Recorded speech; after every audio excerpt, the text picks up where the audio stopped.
Halo semuanya, kali ini saya ingin menceritakan alur cerita dari serial drama Korea yang berjudul Teach You a Lesson. Film yang terbagi menjadi 10 episode ini menceritakan tentang seorang ayah yang bernama Choi harus kehilangan anaknya yang berprofesi sebagai seorang guru, yang mana anaknya ini dibunuh oleh salah satu murid di sekolahnya. Diceritakan, Pak Choi ini adalah seorang pejabat di pemerintahan. Dia menjabat sebagai Menteri Pendidikan. Dan akibat kejadian yang menimpa anaknya, Pak Choi memutuskan untuk membentuk suatu organisasi di bawah kementeriannya, atau lebih tepatnya biro yang bertugas untuk membela hak guru serta membina dan mengawasi jalannya kegiatan pendidikan di setiap sekolah yang bermasalah. Nah, untuk lebih jelasnya, langsung saja kita masuk ke episode 1. Film dimulai dengan adegan seorang siswa yang tengah berjalan menuju sekolah. Siswa ini bernama Gyeongmin. Dia adalah siswa di SMA Daehan yang selalu menjadi korban perundungan. Tidak diceritakan alasan mengapa Gyeongmin menjadi korban perundungan. Namun intinya, perundungan yang dialami Gyeongmin ini sudah sangat parah. Gyeongmin sudah merasa putus asa. Tidak ada rasa semangat lagi untuk ke sekolah. Bahkan, akibat dari perundungan yang diterimanya, Gyeongmin sudah menganggap sekolah ini seperti halnya neraka. Sesampainya di area sekolah, siswa yang mulai berdatangan dikejutkan dengan salah satu siswa yang tengah berdiri di atas gedung salah satu kelas. Dan siswa tersebut bernama Dae-seok. Diceritakan sebelumnya, Dae-seok ternyata baru saja dinobatkan sebagai jongos baru di SMA Daehan. Jadi, perundungan yang dialami Gyeongmin kini berpindah kepada Dae-seok. Dae-seok harus menerima gelar tersebut karena akibat dari keputusannya yang mencoba membela seorang guru yang direndahkan oleh seorang murid bernama Jun-heong. Dia adalah pemimpin dari kelompok murid yang bengal. Dia bisa ditakuti oleh satu sekolahan ini karena statusnya sebagai anak dari anggota DPR. 핸드폰 안 나와? 인강이 훨씬 유익하다. 그게 지금 선생님한테 할 소리야?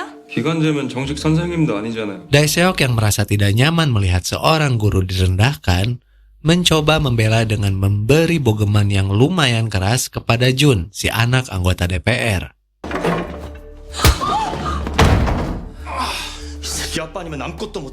Akibat pembelaannya, Dae-seok harus menerima siksaan brutal dari kelompok berandalnya Jun, dan membuatnya harus menyandang status jongos baru di sekolahan elit tersebut.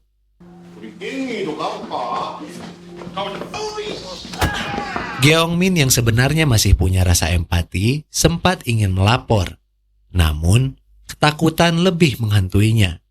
Di sisi lain, tak sengaja Gyeongmin mendengar percakapan para guru yang sedang berbincang, mengeluhkan keresahannya akan moral anak-anak sekolah yang sudah rusak dan melampaui batas. Bahkan saking rusaknya, seorang guru harus kehilangan nyawa akibat ditusuk oleh muridnya sendiri.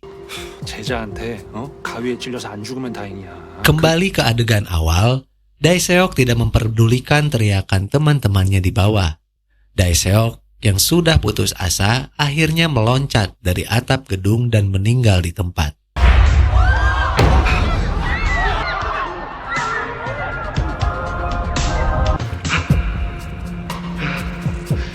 Akibat kejadian tersebut, polisi datang untuk menginvestigasi kasus bunuh diri Dae-seok.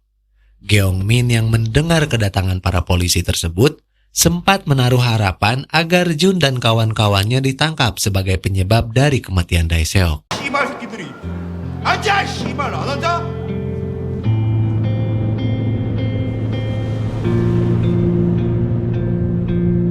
Namun ternyata itu hanyalah ilusi belaka. Kenyataan pahit harus diterima Gyeongmin. Di tengah suasana yang harusnya masih dalam suasana duka, kelompok Jun justru malah mengadakan upacara penyerahan tongkat jongos yang mana status siswa jongos kini kembali lagi kepada Gyeongmin. 화내지 마. 다시 전달돼가지고 할 일도 많은데 우리가 Gyeongmin sudah merasa tidak kuat, sempat mencoba mengikuti jalan Daeseok untuk mengakhiri hidup dengan cara meloncat dari atap gedung kelas. Saat Gyeongmin mencoba untuk meloncat, tiba-tiba dia berbalik karena takut saat melihat ke area bawah. Gyeongmin hanya bisa menangis sejadi-jadinya, menahan dan memendam rasa sakit akibat dari perundungan yang diterimanya.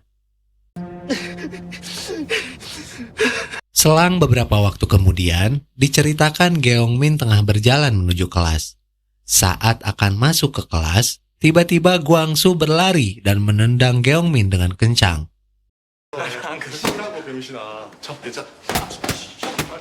Gyeongmin hanya bisa pasrah menerima siksaan yang dilakukan Gwangsu. Siswa lain yang tidak bisa berbuat apa-apa menunjukkan betapa berkuasanya kelompok siswa bengal ini. Hingga akhirnya, ya, tiba-tiba Gwangsu tersungkur jauh dengan sebuah tamparan seseorang. Yang mana seseorang ini adalah Na Hwajin. Dia adalah ketua dari Biro Perlindungan Hak Pendidikan atau disingkat BPHP.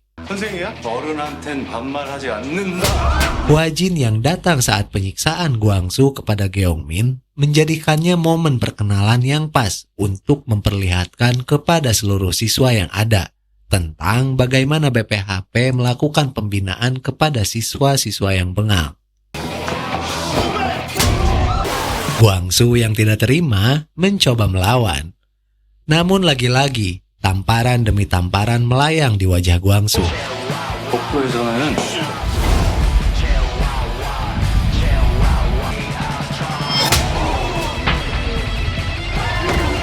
Saat Hwajin memberikan pelajaran kepada Gwangsu, siswa lain sibuk merekam dan menguploadnya ke media sosial dan menjadi viral.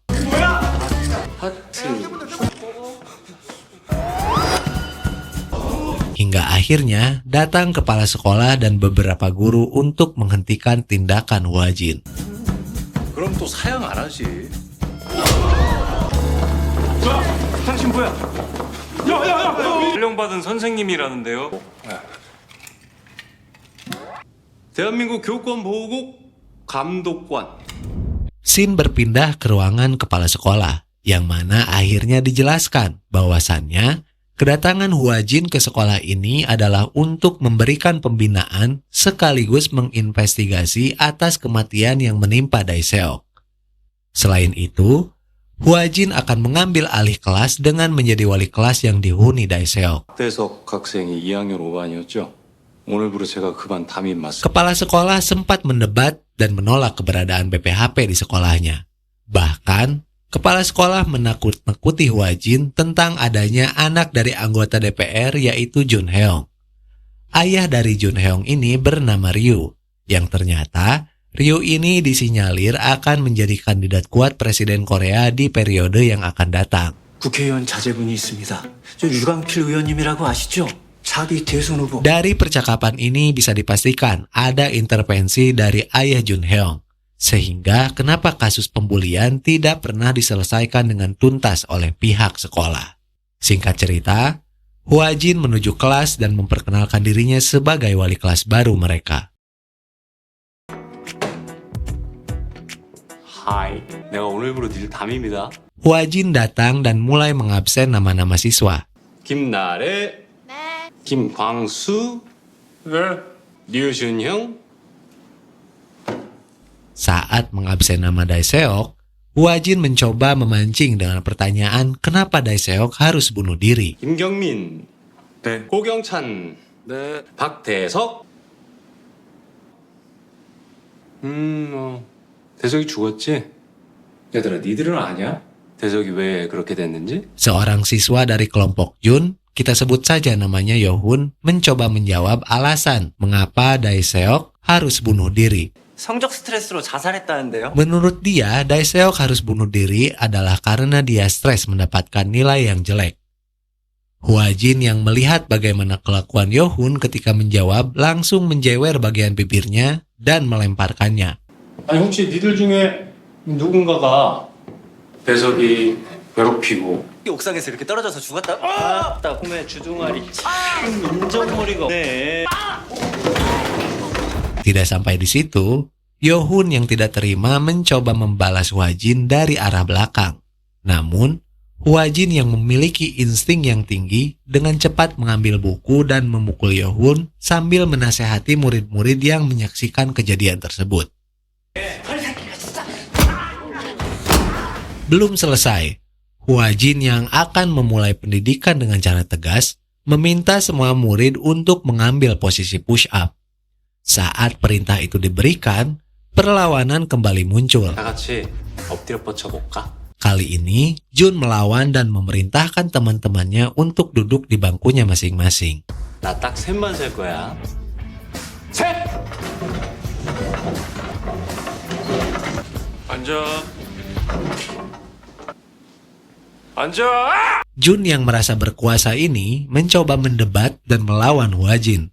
Namun, Hwajin yang tetap fokus pada tugas utamanya langsung menjambak kepala Jun dan menekannya di meja, sambil memberikan isyarat bahwa dia tidak akan pernah takut kepada siapapun sekalipun ayah dari Jun adalah seorang anggota DPR. 공포는 경험으로 생기는 거야. 겁대가리가 없어가지고. Jun yang menyadari betapa kuatnya prinsip Hwajin langsung menuruti perintah, diikuti dengan murid lain yang segera mengambil posisi push up.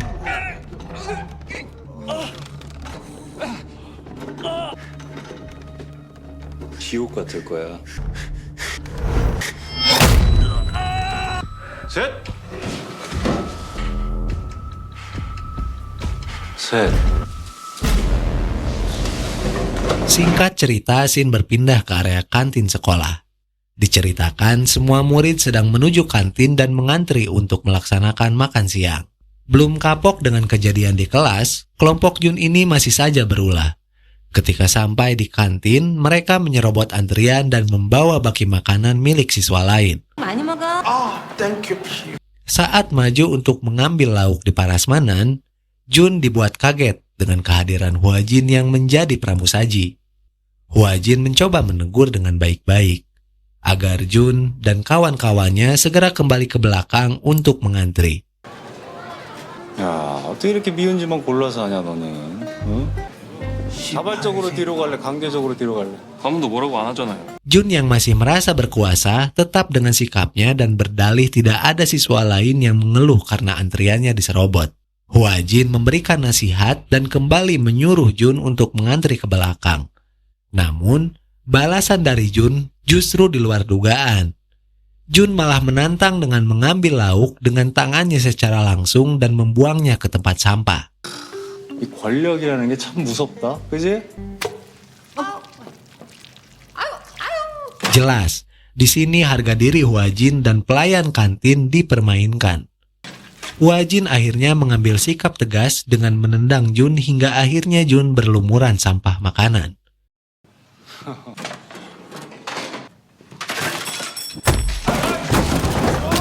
Belum selesai, Hwajin dengan sengaja mempermalukan Jun di depan murid lain dengan mengelapkan kain pel ke wajahnya dan menempelkannya di bagian kepala.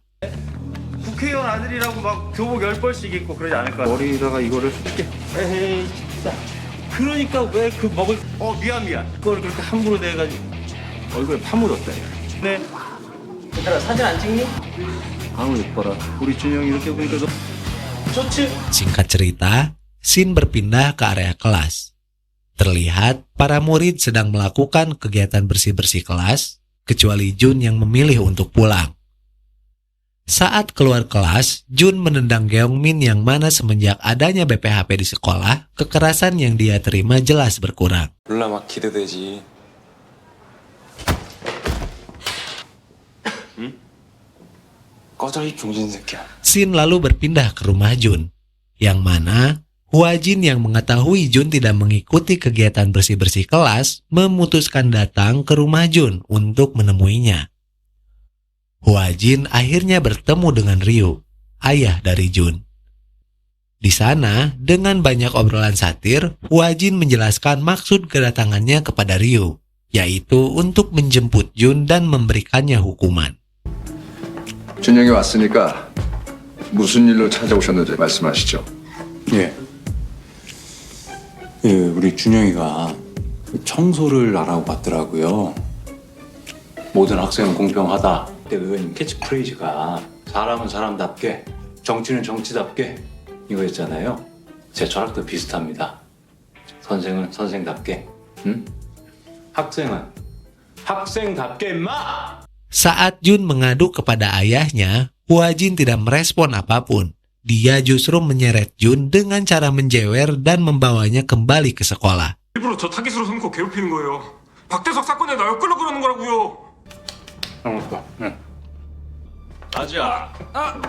지금 실수하십니다. 앞으로 실수 없이 우리 준영이 Jun akhirnya harus mendapatkan hukuman membersihkan toilet sekolah. Saat akan menyelesaikan kloset terakhir, Hwa-jin pulang dan menyuruh Jun agar merapikan peralatan kebersihannya. 그게 너무 깨끗하네. 하니까 잘하네.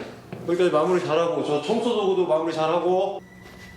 Jun yang begitu kesal melampiaskan kekesalannya dengan membenturkan kepalanya ke kloset yang sedang dia bersihkan. Singkat cerita, keesokan harinya, Hwa-jin sedang membaca profil Dae-seok di kelas. Tiba-tiba, ayah dari Jun datang untuk meminta pertanggungjawaban dari Hwa-jin karena menduga Hwa-jin telah memukul kepala Jun. 우리 준영이 머리 어떻게 된 건지 설명을 좀 해주셔야겠어요. Dengan tenang, Hwa-jin menjawab bahwa dia hanya menyuruh Jun untuk membersihkan kloset, bukan membenturkan kepalanya. 변기를 닦으라 그랬지 변기에 박으라고 한 적이 없어가지고. 우리 아이가 누명이라도 씌우려고 자해라도 했단 말입니까? Tanpa basa-basi, Ryu menarik kasus ini ke arah kekuasaannya sebagai anggota DPR. Ryu berencana untuk menghentikan segala kegiatan BPHP dengan kekuasaannya sebagai anggota DPR. 무서운 게 없나 봅니다. Hwa-jin hanya menjawabnya dengan santai dan menegaskan BPHP adalah lembaga negara. Jika itu terjadi, maka yang dilawan Ryu adalah negara. 근데 그 선생이 학생을 무서워하면 제대로 가르치겠습니까? 내가 나선다는 게 어떤 의미인지 잘 아실 텐데. 국가 소속입니다. 국가와 싸우셔야 됩니다. Saat ayah Jun pulang, Gyeongmin melihatnya dari arah kelas. Tak lama kelompok Jun datang menghampiri Gyeongmin dan menuduhnya sebagai orang yang melaporkan kasus perundungan kepada BPHP. 너 공고에 네가 찔렀다며 이 씨발년아. Gyeongmin pun harus menerima siksaan kembali. 나 아니야. 아니긴 뭐가 아니야.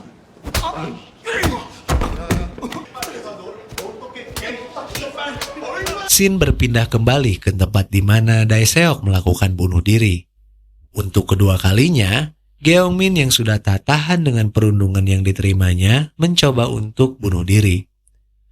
Namun kali ini Hwa-jin datang dan mencoba sedikit mendorong tangan Gyeongmin sehingga membuat Gyeongmin kaget. Gyeongmin yang kaget hampir terjatuh. Namun Hwa-jin yang memang sengaja membuatnya kaget memegang baju Gyeongmin dan memberikan pilihan apakah Gyeongmin mau meloncat ke bawah atau kembali ke atas. Gyeongmin yang ketakutan meminta untuk ditarik. 나 당겨.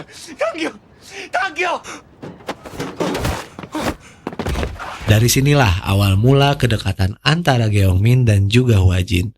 Hwa-jin mulai mendekati Gyeongmin dan menjadikan dirinya sebagai tempat untuk Gyeongmin berlindung. Keresahan dari Gyeongmin pun mulai sedikit tercurahkan dan membuat keduanya semakin dekat dan akrab. 어른한테 얘기를 해. 얘기해도 소용없어요. 터질 생각인 거야? 소용 있을 때까지 해 임마. Dari sini mulai sedikit terungkap bahwa selama ini Gyeongmin ini memang anak yang kurang diperhatikan oleh orang tuanya yang mungkin sibuk bekerja. 부모님한테 왜 얘기 안 했어? 걱정하실까 봐?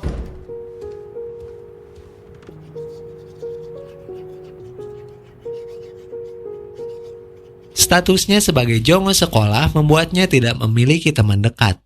Jangankan teman dekat, ketika dia dirundung pun satu kelas tak ada yang bisa membantunya. Singkat cerita, Shin berpindah ke kantor Kementerian Pendidikan. Ryu yang bertekad menghentikan aktivitas BPHP di sekolah anaknya mendatangi Pak Choi untuk meminta agar BPHP dinonaktifkan. 그런 걸 대체 왜 만드신 겁니까? 안타까워서 그랬네. Tanpa basa-basi, Pak Choi menjawab tujuan dibentuknya BPHP. Pak Choi pun menceritakan kembali tentang seorang guru yang dibunuh oleh muridnya di sebuah sekolah. 유연도 기억하지 않나? 2년 전 선생님 한 분이 학교에서 자기가 가르치던 학생이 살해당한 사건. 자식 위한 아비는 뭐든 할 수 있습니다. Nah, menurut saya, kata-kata tersebut menjadi titik balik dari segalanya yang ada dalam 10 episode serial drama ini. Setelah mengucapkan kata-kata tadi, Ryu meninggalkan kantor Pak Choi. Lalu diceritakan scene berpindah ke tempat di mana Ryu akan melakukan kampanye politiknya. Seperti yang sudah dibahas di awal, Ryu ini diceritakan menjadi salah satu kandidat kuat yang akan menjadi seorang presiden. Wartawan dan banyak masyarakat sedang menunggu untuk menyambut Ryu di luar area kampanye. Namun sebelum kedatangannya tiba, beberapa wartawan yang sedang berbincang tiba-tiba mendapatkan informasi terkait beberapa isu negatif tentang Ryu. 지방선거 공천 대가로 금품 수수. 뭐야? 보좌관 사적 사용? Informasi yang menyebar di kalangan wartawan dengan cepat berbarengan dengan kedatangan Ryu di lokasi kampanye. Kedatangan Ryu yang awalnya disambut meriah dengan yel-yel dari simpatisannya berubah menjadi keos saat wartawan mengerubunginya dengan pertanyaan terkait beberapa kasus yang menimpanya. 무슨 말씀이십니까? Untuk menghindari wartawan, Ryu masuk ke area auditorium dan tak disangka ternyata di sana sudah ada Pak Choi menunggunya.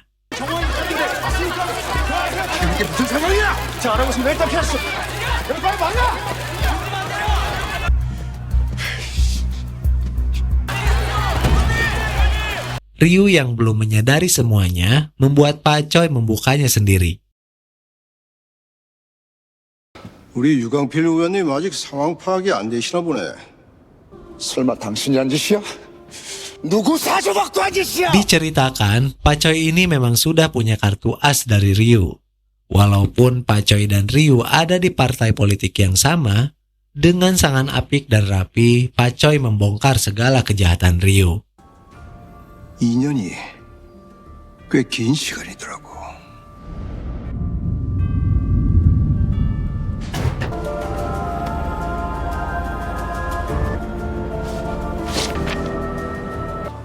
당신 미쳤어? 당신이랑 나랑 같은 편이야. 같은 땅이네. 왜? 내가 뭘 그렇게 잘못했는데? 네가 무너져야 네 아들이 무너질 테니까. Seorang siswa harus mengakhiri hidupnya hanya karena jadi bahan perundungan oleh anak pejabat yang merasa punya kekuasaan. Tujuan Pak Choi membongkar semuanya bukan karena motif politik. Pak Choi melakukan hal tersebut karena murni atas kepeduliannya terhadap dunia pendidikan. 애새끼 교육을 좀 잘 시켰어야지.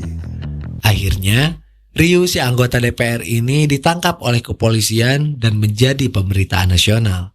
Sekaligus mulai membuka tabir atas kematian Dae-seok yang bunuh diri akibat perundungan oleh Jun dan kelompoknya. 이에 더해 류광필 의원의 아들 류모군이 필 의원의 체포 동의안이 국회에서 가결됐습니다. Singkat cerita, scene berpindah lagi ke SMA Daehan. Akibat kebenaran yang mulai terungkap, Jun yang sedang berjalan menuju kelas tiba-tiba disambut oleh kelompoknya dan justru malah dinobatkan sebagai jongos baru di SMA Daehan. Jun yang kesal dan marah akhirnya pergi meninggalkan kelas entah kemana. Geongmin yang melihat kejadian tersebut justru malah teringat kembali kepada Dae-seok. Geongmin mengingat kembali saat penyerahan tongkat jongos dan berbagai siksaan yang dilakukan oleh kelompok Jun. Di momen ini, Geongmin merasa terpukul dan menyesal. Ketika Dae-seok dinobatkan sebagai jongos baru, Geongmin yang menganggap bahwa perundungan itu akan berhenti padanya, justru malah membuat semuanya menjadi lebih kacau. Hwa Jin datang menghampiri dan menguatkan Geongmin. Hwa Jin mencoba menasehati Geongmin dan mengatakan, bahwa semua bukan salah dia. 네 탓 아니야.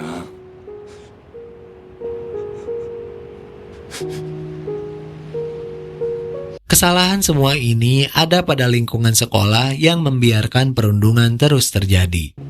네 탓 아니라고. 너는 아무 이유 없이 당한 거잖아. 잘못은 널 괴롭힌 놈들, 그리고 그걸 알면서도 아무 얘기도 못하게 만든 어른들이 한 거야. Di tengah tangisan Gyeongmin, tiba-tiba murid-murid berlarian keluar area sekolah.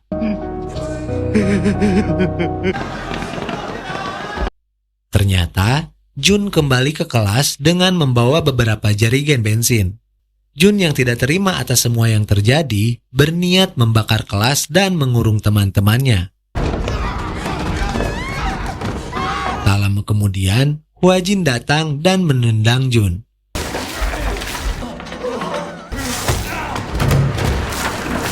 도저히 반성이 안 되지?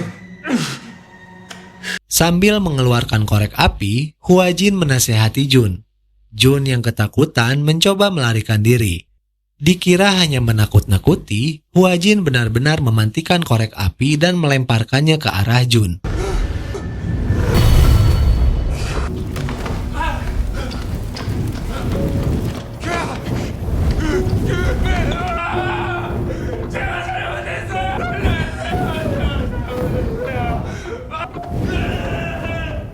Jun yang berlumuran minyak terkepung api, mengakui kesalahannya dan memohon untuk diselamatkan. Hwajin yang saya kira akan membiarkannya, ternyata kembali lagi dengan membawa alat pemadam api. Disinilah semuanya terungkap. Alasan kenapa Dae-seok berani memutuskan untuk mengakhiri hidupnya. 대석이한테 왜 그렇게까지 했는데? 대석이도 죽는 게 무서웠어. 너만큼. Sebelum meloncat dari gedung kelas, ternyata Dae-seok dan ayahnya sempat melaporkan perundungan tersebut kepada kepala sekolah. Namun, bukannya menindak Jun dan kawan-kawannya, kepala sekolah justru malah menyuruh Dae-seok untuk pindah ke sekolah lain. Yang lebih parah, dengan kekuasaan yang dipegang, Jun tak segan meminta ayahnya untuk mengganggu bisnis milik ayah Dae-seok dan membuat bisnis ayah dari Dae-seok harus merugi. 무슨 일인가 모르겠어요. Di momen saat Dae-seok disiksa habis-habisan, dia memohon kepada Jun agar memaafkannya dan memohon agar bisnis ayahnya bisa berjalan lagi. Dae-seok yang terus memohon bertanya kepada Jun. Dia harus berbuat apa agar bisnis ayahnya tidak diganggu lagi. 내가 진짜 잘못했어. 피고 아무것도 못하는 새끼한테? 내가 어떻게 하면 될까? Dan jawaban dari Jun adalah Dae-seok harus mati. 뒤져 그럼. Ucapan Jun lah yang membuat Dae-seok berani untuk mengakhiri hidupnya demi dirinya, ayahnya, dan keluarganya.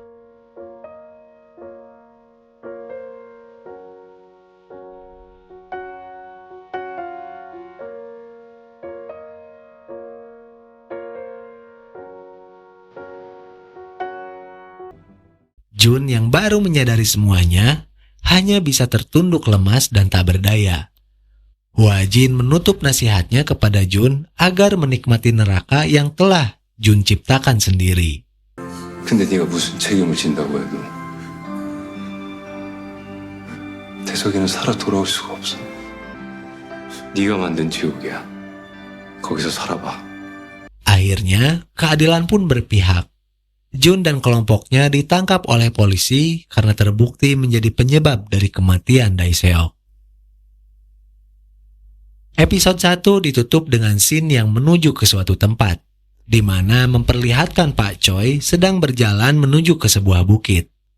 Di sana bersemayam sebuah makam. Pak Choi mengunjungi makam tersebut dan membersihkan batu nisannya.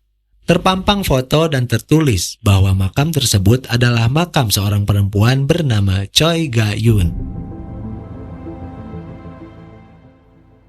Nah, siapakah perempuan tersebut? Untuk lebih jelasnya, mari kita lanjutkan ke Teach You a Lesson episode 2.